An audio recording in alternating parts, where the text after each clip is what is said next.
Today, Chicago was on the cusp of electing a new Democratic mayor. Overnight, Lori Lightfoot, who 4 years ago became Chicago's first black woman mayor, conceded after facing backlash over her handling of COVID and violent crime. Obviously, we didn't win the election today, but I stand here with my head held high and a heart full of gratitude. So now the runoff between former public schools CEO Paul Vallas and Cook County Commissioner Brandon Johnson, and it may be a harbinger of voter attitudes for big city mayors across the country. Joining me now, NBC's Marissa Para in Chicago, and back with me, Michael Steele. So, Marissa, what more can you tell us about Vallas, who came in 9th, I think, when he ran the last time, and this newcomer, Johnson? Yeah, so we know both of them are Democrats, but when you look at their political ideologies, even among the Democratic political spectrum, they really do have a stark contrast between the two of them. So we know that crime and education are two of the top voting issues in the city of Chicago, and it's the path to tackling both of those is really where the two candidates here, that path starts to split. And so last night in their victory speeches, they wasted no time talking about both. Take a listen. Look, public safety is the overriding issue, but we will not have true public safety in this city until the schools become part of the public safety solution. I wanted to change the system, and that's why I became an organizer, fighting alongside of teachers across America. Because it's not just what we're fighting for, it's who we are fighting for. So the vision for a safer Chicago, well, their visions for how to get there are very different. Vallas has campaigned on a hard and fast law and order candidate, if you will, in his attack ads, really describing Chicago as a lawless city, one that requires more support for police. He has been backed by the Chicago Police Union.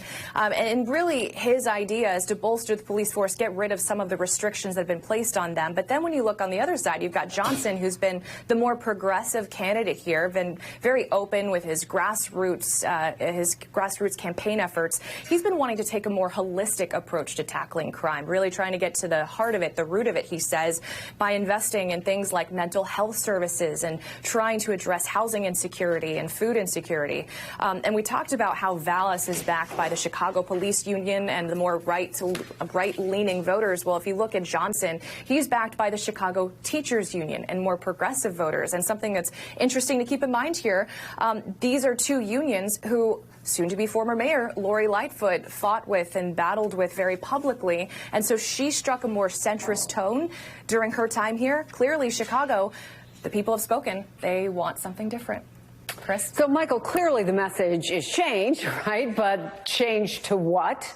Crime spiked during Lori Lightfoot's term. Vallas ran its tough on crime, and as Marissa just said, has the backing of the Fraternal Order of Police. But are people wrong to extrapolate something out of this for other big city mayors, or is it that safety and feeling safe in your home, whether you're in a liberal city or not, is an issue that is simply in the zeitgeist?